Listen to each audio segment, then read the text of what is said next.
Bismillahirrahmanirrahim. Penjajahan ekonomi asing makin sempurna. Jangan pernah dilupakan, pemrakarsa Omnibus Law Indonesia itu adalah Pak Jokowi sendiri, sementara DPR RI sebagai tukang stempel kemauan eksekutif adalah penanggung jawab yang kedua. Lagu miris Omnibus Law itu dinyanyikan Pak Jokowi sendiri ketika pelantikannya pada 20 Oktober tahun 2019 yang lalu, setahun yang lalu. Di beberapa negara yang pernah menerapkan Omnibus Law itu, masyarakat di negara-negara itu menjulukinya sebagai Big Ugly Law, undang-undang dengan kejahatan besar. Umumnya negara-negara tersebut walaupun resminya masih memegang demokrasi, tetapi oleh banyak pengamat dan sebagian politisi, Omnibus Law atau Big Ugly Law itu sebagai praktek otoriterisme. Inilah yang terjadi di Indonesia, tetapi skalanya paling besar dibandingkan dengan negara-negara yang pernah mempraktekkan Omnibus Law itu. Setelah undang-undang Omnibus yang dijuluki sebagai undang-undang sabu jagat itu disahkan, saya dapat menyimpulkan bahwa cengkeraman ekonomi asing di negara kita makin kokoh, dan di masa-masa mendatang baik rezim dan rakyat kita semua akan jadi bangsa kacung.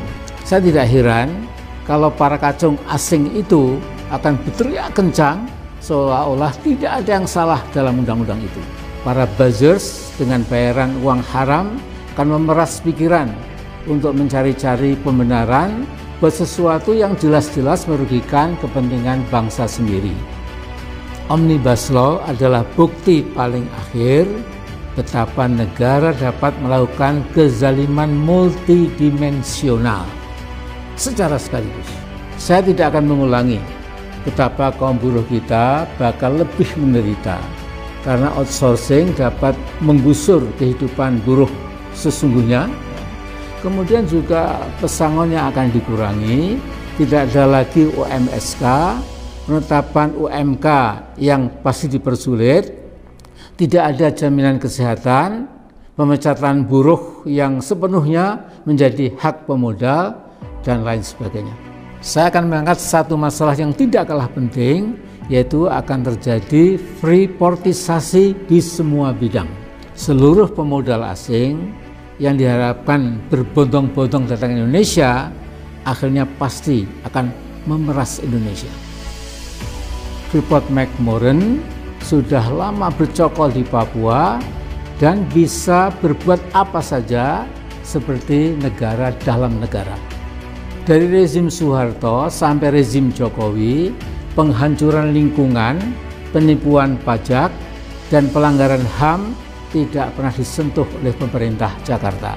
Saya kadang-kadang bingung, DNA macam apakah yang sesungguhnya itu ada dalam tubuh bangsa Indonesia. Bung Karno pernah mengingatkan, Indonesia itu bangsa besar. Istilah beliau bukan bangsa kintel atau bangsa kodok. Mengapa rezim Jokowi dan DPR tega memproduksi Omnibus Law tanpa memperhatikan kepentingan rakyat? Sebagian investor global bernurani berteriak keras bahwa undang-undang bahaya itu sesungguhnya tidak diperlukan. Mengapa? Karena akan berdampak pada kehancuran lingkungan atau ekosida, menghancurkan dan membunuh lingkungan hidup.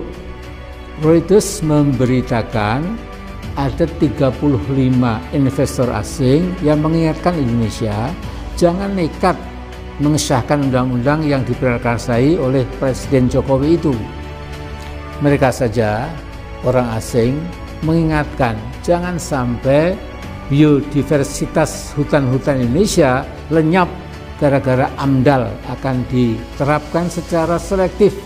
Artinya perlindungan ekologi bukan sesuatu yang penting lagi. Nah, berkaca pada apa yang terjadi di Freeport-McMoRan, otoritas dana pensiun di Swedia, Norwegia, dan New Zealand menarik saham mereka dari Freeport. Karena apa? Karena mereka tidak tahan melihat penghancuran sistematik dan permanen oleh Freeport di Papua. Danau dan 2 sungai besar di lingkungan tambang Freeport telah mati. Dari rezim satu ke rezim berikutnya tidak ada protes, pernyataan, apalagi ancaman dan ultimatum terhadap Freeport. The ecological destruction goes on and on and on. Di dalam literatur politik ada istilah deaf, dumb, and blind government. Pemerintah yang tuli, bisu, dan buta. Saya berharap rezim Jokowi jangan sampai seperti yang disindir Al-Quran, yaitu menjadi seburuk-buruk makhluk yang melata di atas muka bumi ini. Mengapa mereka tuli dan buta terhadap kebenaran?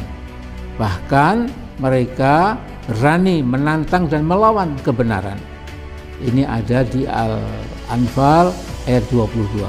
Pak Jokowi, cabut segera undang-undang yang berbahaya itu.